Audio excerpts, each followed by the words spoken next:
that we had in 2001?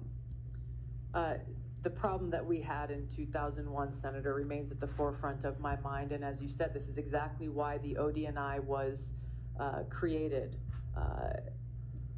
Given my limited vantage point not being in this seat, I am concerned that there are still problems with stovepiping that need to be addressed.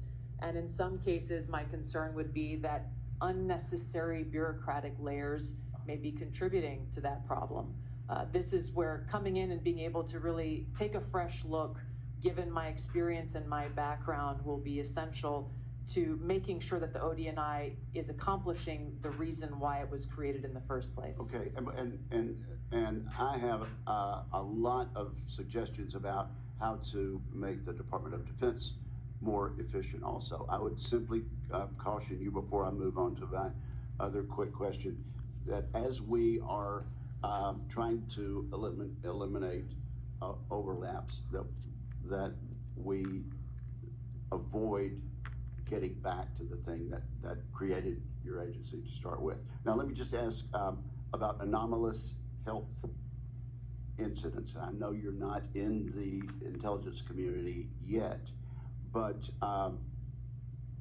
having read, as most of us have, about these Havana syndrome incidents, what is your understanding of that now, and what are your plans? Yeah, Senator, thank you for this question. It's been deeply concerning throughout this period, from the first time this was discovered so long ago to where we are today, that the intelligence community still has failed to identify the source and the cause for Havana syndrome, as it's commonly known, even as many people who are in service are suffering the consequences of it. I look forward, if confirmed as Director of National Intelligence, to addressing this, of course, making sure that those who have been impacted are getting the care that they need and deserve, but getting to the truth behind how and why this has occurred. Are you saying that we're not any closer to understanding where these came from? Based on my understanding, there has not been any definitive reporting from the intelligence community on the source and the cause for these anomalous health incidents. Okay, well, perhaps you'd like to, I could follow up on the record. I'd look forward to that. I think there's some more public information that is recent about that. Thank you, ma'am. Thank you, Senator. Senator Wicker, as I acknowledged at the outset, it is the custom of this committee to allow a follow-up question for senators who remain present at the end of the regular 5-minute round of questions. I remember everyone, this is a follow-up question, not a 5-minute round. We will have Ms. Gabbard in a closed session where each of us will have yet another 5-minute round of questioning. Is there any senator who wishes to be recognized for a follow-up question? Senator White. Thank you very much. Ms. Gabbard, there was an area that I believe is still uncertain, and this is what my question's about. Earlier this week, the Trump administration illegally attempted to withhold federal funds from a broad range of organizations. I'm interested in knowing what you would do if President Trump told you to withhold congressionally approved funds from the Intelligence Community Inspector General. So my question is, if President Trump orders you to withhold appropriated funds from the Inspector General, will you refuse that illegal order? I don't believe for a second President Trump would ask me to do something that would break the law. That's not what I'm asking. I'm asking, if you are asked about an illegal order, what will you do? You can say, oh, it'll never happen. What will you do if you're dealing with an illegal order? My commitment has been and will be, if confirmed as Director of National Intelligence, to comply with the law. Are there, Senator White, you've actually asked 2 questions already, Senator I'm not White. asking a question. You've asked 2 questions. I said there's 1 question allowed. Are there other senators who would like to follow up a question? Senator King. I'd like to follow up on my line of questioning about Edward Snowden and understand how you analyzed the facts leading up to your 2020 bill providing him with a pardon.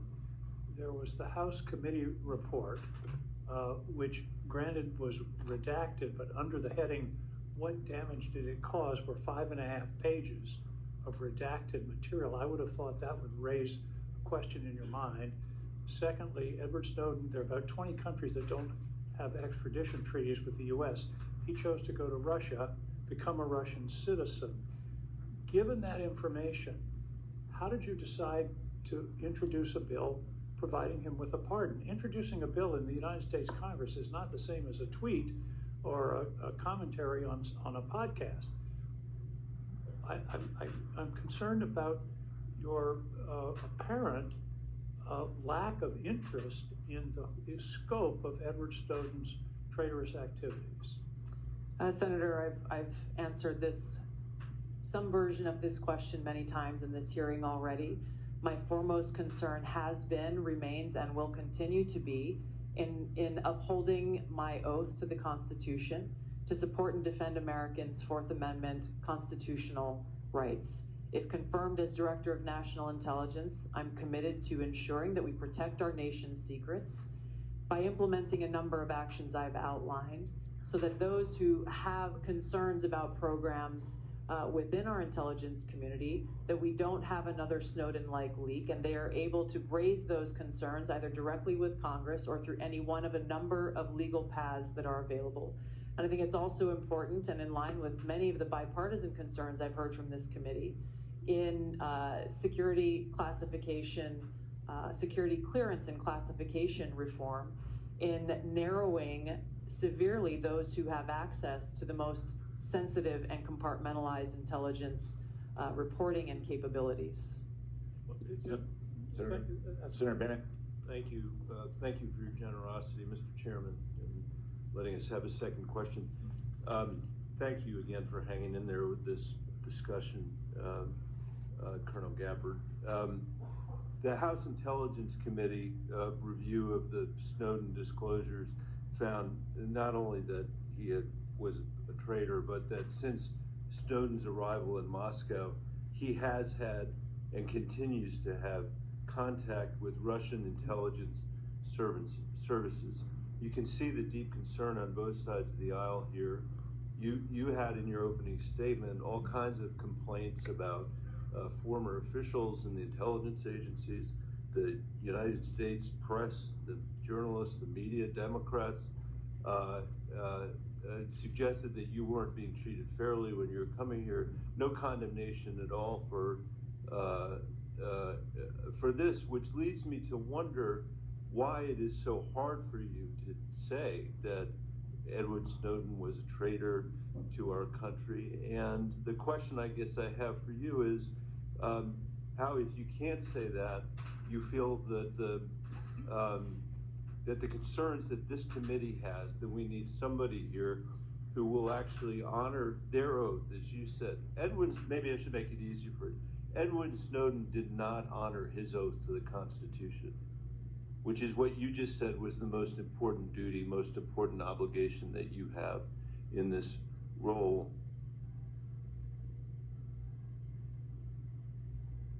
Why is he being treated like a folk hero by you instead of the traitor that he was? Senator, as I said, my focus and what should be of relevance to all of you and everyone watching is what I will do as Director of National Intelligence to work with you to make sure there's not another Snowden-like leak, given the paramount importance of our national security and keeping our nation's secrets. I've laid out a number of ways that I intend to do that, if confirmed, in fulfilling my responsibility in this role. Thank you, Mr. Chairman. Senator Gillibrand. Thank you, Mr. Chairman. I just wanted to continue along with regard to China because it's such an important part of your portfolio. And I know on armed services, you've had hearings over the last 15 years about their architecture and how they're building up space capabilities, sea capabilities, Air Force capabilities, every type of capability they possibly could. And that aligned with their malign foreign influence and with their ambition with regard to Taiwan. It just creates a very dangerous scenario and concerning one. And so I wanted to ask you about Japan because recently, about a year and a half ago, 13 months ago, you said that you didn't think it was wise to allow Japan to build up their own defense architecture. And you thought it was short-sighted. Can you speak a little bit about that? Because our alliance with Japan is so important in our ability to defend against malign activities of China, not only geographically, but because for the last 50 years, they've been close allies that we rely on. We share intelligence, we share operations, they are a great ally. So what was your concern about? And have you had any views that have shifted in that regard? Yeah, thank you for the question, Senator. I agree. Japan has been a strong ally of the United States in a different capacity as a member of the Hawaii National Guard. I've gone and conducted training missions in Japan with the Japanese Self-Defense Force. Their forces and their constitution has been primarily focused on self-defense. The concerns that I had raised previously had to do with really looking at the bigger picture of the context of the history with Japan and China, and recognizing the implications of how this kind of shift from a self-defense posture that Japan has had constitutionally to a more offensive posture could result in escalation. And given the history, we need to acknowledge what the ramifications could be to our own security interests. And that's something that I am looking forward to being able to provide to all of you and to the President, if confirmed as Director of National Intelligence, is that in-depth analysis and assessment so that various policies or actions that you all or the President are considering are fully thought through, given that broader context of nuance of history and the complexities that exist within the Asia-Pacific region. Having grown up there, I'm very familiar with. But you do Thank you, Senator Gilbert. Okay. Senator Kelly. Thank you, Mr. Chairman. Colonel Gabbard, when Russia was denying Assad's use of chemical weapons, they accused the U.S. of supporting terrorists. This is a line that Putin used frequently during the Syrian civil war as he supported Assad. Syrian officials made similar comments. They did it repeatedly. They did it in public. They did it at the United Nations.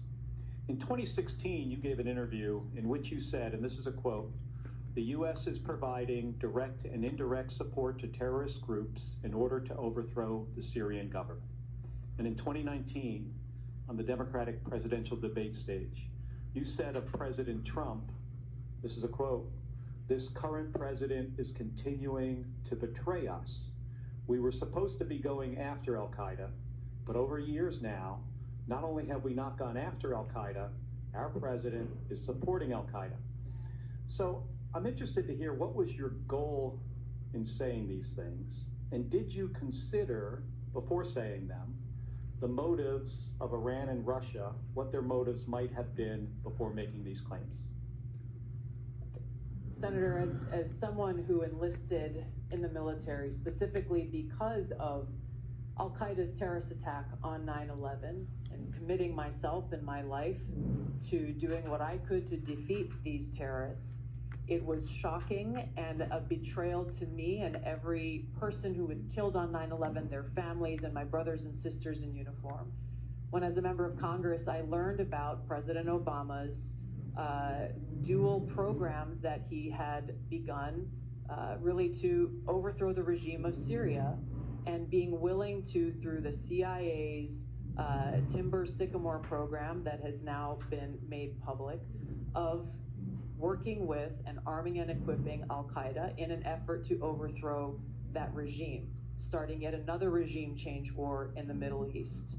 DoD Train and Equip program, again, begun under President Obama, is widely been known, looked at, and studied, that ultimately resulted in over $500 million being used to train who they called moderate rebels, but were actually fighters working with and aligned with al-Qaeda's affiliate on the ground in Syria, all to move forward with their regime change and not acknowledging what was obvious at the time and what has unfortunately borne true, which was that a regime change war in Syria, much like the regime change wars in Iraq, the toppling of Gaddafi and Mubarak, while these are all dictators, would likely result in the rise of Islamist extremists like al-Qaeda taking power.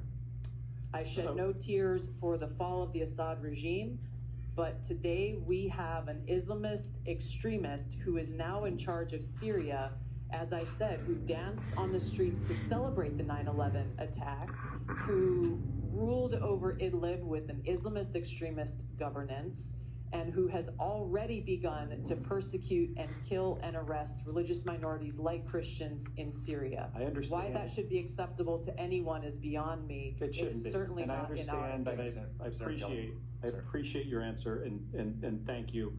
My concern has to do with the tendency to repeat Russian and Syrian, and even in some cases, I think we'll get into in the closed session, Iranian information, and to discount what comes from our intelligence community. Senator, every American deserves to know that people in our own government were providing support to our sworn enemy, Al-Qaeda. That should not be acceptable by anyone. Thank you, Senator Kelly. Ms. Gabbard. In conclusion, Senator Warner. Yeah, thank you, Mr. Chairman.